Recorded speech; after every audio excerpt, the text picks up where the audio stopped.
gargaarin baasu. Waaqummaan isaa keessa jirtu. Isa keessa moo bakka biraa jirti? Isa keessa moo bakka biraa jirti waaqummaa isaa jirtu sun siin jedhe mucaa. Mukinaata isaa nu ajanya akkasitti abbaan mafur qulqulluu sadan waaqaa tokko hin jennee amanu. Ati gargar hin baase Yesuus eenyuun kadhachaa bule Waaqayyoon kadhachaa bule ka jedhu sun. Eenyuun kadhachaa bule uf kadhachaa bule dubbadhu dafi. Koomenti keessan Obsa warri koomenti dha jamaa. Qabnu waan feetan fiddanii nuti billahi alaikum isbiru. dubbannu dhugaan jiru. Ati wanna jedhi ati dhiis waan kan ke dubbatutti hin jiran. Uf kadhachaa bulee siin jedhe uf kadhachaa bule moo eenyuun kadhachaa bule halkan guutuu. Osoo harkatti jallistanii yaa Waaqayyoomti dhiifama isin haa godhu malee. Uf kadhachaa bulee siin jedhe Waaqayyoon kadhachaa bulee kan jedhu sun uf kadhachaa bulee. Adda hin baafnu sii galee sii deebiseera. Ati dubbachuu dhabdee akkam taata Waaqayyoon kadhachaa bulee kan jedhu uf kadhachaa bulee jedhe uf kadhachaa bulee jedhi daf. Lafa kanaa kan dhufe wanta ilmi namaa hojjete namummaa isaa. Uf kadhachaa bulee siin jedhe mucaa. Uf kadhachaa bulee. Waaqayyo kadhachaa bulee kan jedhu suni uf kadhachaa bulee siin jedhe afaan Oromooti. Akkasii galee fudhachuu dandeetta malee akka hojjette siin jedhe. Akkasii galeetti isin. Akka naa galee maali akka naa galee maal godhadhaan akkasii galeetti si gaafachuu jira. Uf kadhachaa bulee siin jedhe. Waa Yesuus Waaqayyo dhanaan jette Yesuus Waaqayyoon kadhachaa bulee jedha. Uf kadhachaa bulee akkasin jettan hin jennu nuti maaliif akkasin bartanii afaan Oromoo baranneef Abaacaada barannee dubbisa dandeenyeef macaafni qulqulluun dubbifame akkasitti akkasin itti Ati dubbisiiti akkuma dandeesse dubbisi. Uf kadhachaa bulee Yesuus Waaqayyoon kadhachaa bulee jedha. Maali giddinee jedhi yetta uf kadhachaa bulee dafina deebi. Waan macaafa irra hin jirre hin jedhu. Dirqamaan jettee macaafatu jedha mal Waaqayyoon kadhachaa bulee jedha. Waaqayyoon kadhachaa bulee. Macaafatu akkas jedha. Kunoo amma sitti mul'isaa qoy. Waaqayyoon kadhachaa bulee jedha. Situ jedhee bar uf kadhachaa bulee jechuu jirtaa bar kun argu jirtaasaa. Yeroo sanatti Yesuus gara gaaraatti ol ba'ee achitti halkan guutuu Waaqayyoon kadhachaa bulee jedha. Okay, Waaqayyoon kun Yesuusii mi? Waaqayyoon inni kadhachaa bule kun? Kuni macaafa kakuu haaraatti natti fakkaatee xiqqisiisa Luqaas keessaa. Kanaafiyyuu wanta kakuu haaraa keessatti barraa'e hundinuu jireenya ilma namaa daandii kan ta'u Yesuus kan nu barsiisedha. Akka jettutti miti. Jireenya haa ta'uuti walaa badiinsa haa ta'u du'a haa ta'u ansan siin gaafanne Waaqayyoon inni Yesuus kadhachaa bule kun Yesuusii mi siin jedhe gaarummoo dhaloota jaalli siinaa dhugaa jiru wal Waaqayyoon Yesuus kadhachaa bule eenyudha siin jedhe dafina deebi Waaqayyoon kada Yesuus kadhachaa bule kun dogongorsinaa boru itti gaafatamtanii Waaqa duratti boru itti gaafatamtanii haa gaafatamnu rakkoon qabdu sansitu gaafataa miti kan siin jedhe Waaqayyoon Yesuus kadhachaa bule kun Yesuusii mi Waaqayyoon inni kadhachaa bule kun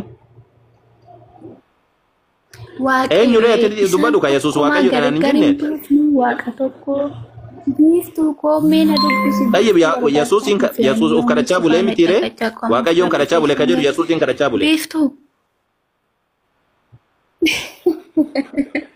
abadan imbaatu yaa fikiri imbaatu akkasitti imbaatu sindiiswani halkan guutuu Waaqayyoon kadhachaa bulee ka jedhu isa kana dubbattee mataan kan ke akka halkan edan akka rafteen bulle akkasi gochuudha rafteen bultoom Yesuus Waaqayyoon kadhachaa bulee kan jedhu uf kadhachaa bulee dhimma sammuu mataa keetiiti ana fikirii waan irraa eegamsi deebiseera achirra katara biraazir homaa gochuu siif hin danda'u.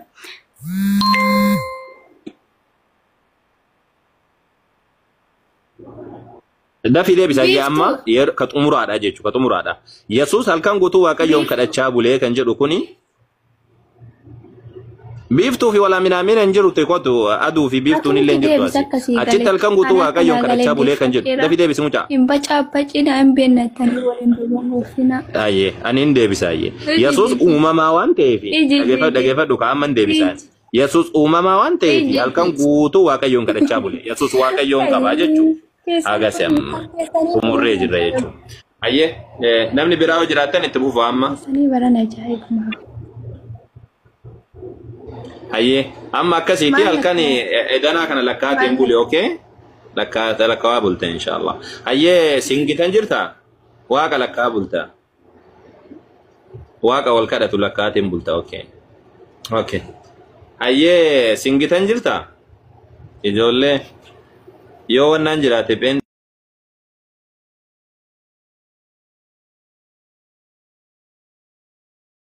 penteeni waa sotoo jiraatte aseentuuti. Allahu Akbar. Singitan jirta saa?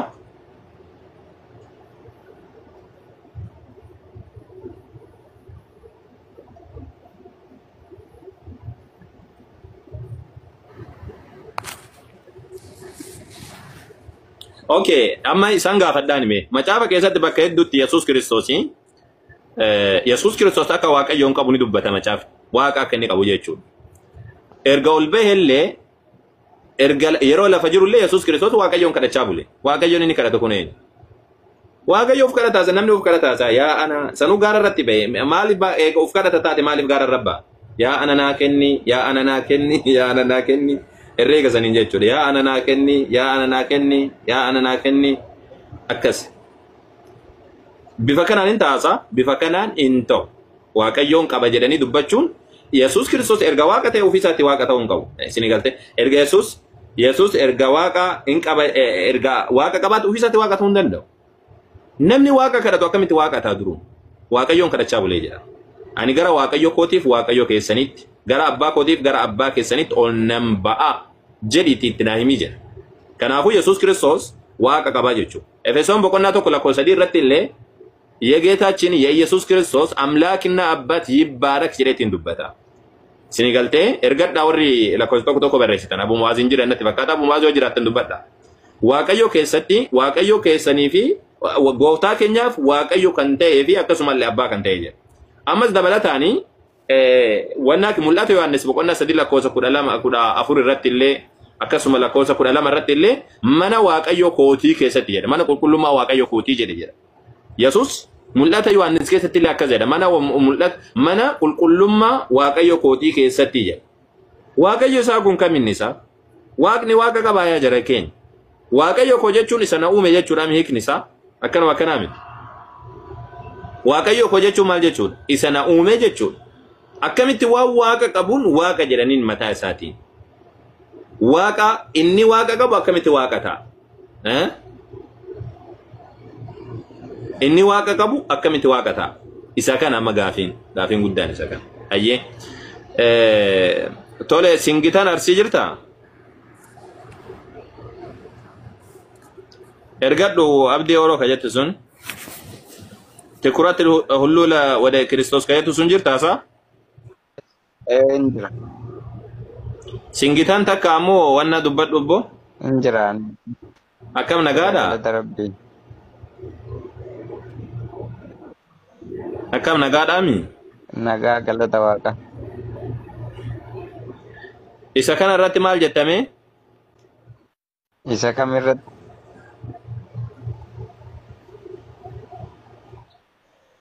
Yesuus akka Waaqayyoon qabu amantaa siin jedheeyyo.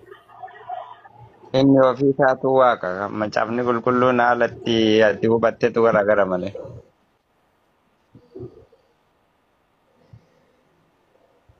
Maal Yesuus Kiristoos yaani Waaqayyoon qaban jedhu macaafa keessatti? Haala hubannaa keeti malee Waaqayyoon qaba jechuun Waaquma akka ati jettu kanatti inni ilma ta'ee fi inni immoo abbaa ta'ee isa guddaa ta'ee fi Waaqa akkasii qaba jechuun miti. Nu Waaqa soos takaan Waaqayyo qaba jedhamuun jedhu ani gaafiin kiyya bakka ilma ta'e wala abbaa ta'e hin beeku ani. soos takaan Bas gara sii mitaan ka siin jedhe Waaqayyo qabamuun qabu siin jedhe ሶስት malee. አካል አንድ አምላክ ብለን ነው የምናምነው እኛ። ሶስት አካል አንድ አምላክ። ሶስት akaalillee haa ta'u aratti akaalillee haa ta'u waan barbaade haa ta'u Waaqayyo qabamuun qabu jecha kana qofa kan sii gaafadhe. ትሪኒቲ የሚለው ካልገባ እኮ ስለ ኢየሱስ ክርስቶስ ምንም ብልክ አይገባም። አምላክ የሚምቲ እነመለዮስ እንጂ ሲንገ Tiriiniitii fi wala Tiriiniitii haa ta'u waan biraallee haa ta'u kanaa miti kan barbaadu kanaa miti bakki hangaafadhillee bakka kanaa miti. Yesuus Waaqayyoon qabamu hin qabu bakka kana bakka macaafa keessa jira እኮ kun waaqayyo kiyyaa fi waaqa keessan jedhee dubbateera. waaqa kiyyaa fi waaqa keessan jechuun namummaa Kanaafuu Yesuus Waaqayyo qabamuun qabu siin jedhe naaf deebisi. sitti dubbateera እኮ macaafa keessan sitti himaa jira. kan inni haasa'u maal sii waaqa keessanii fi ka waaqa kiyyaa jedha. Maaliidhaan waaqayyo maaliidhaan Maqaan isaa maqaa musliimaati. I don't know. Kasi wallahi ana eega kana didde lakkoofsaanin sirokotama eega kana qabaachuu hin diddee miti okay keessa bakka wantaan odhaqe maal jettaniin wangeela waan mootota tokkoffaa dhaqe mootota tokkoffaa 9:23 dhaqe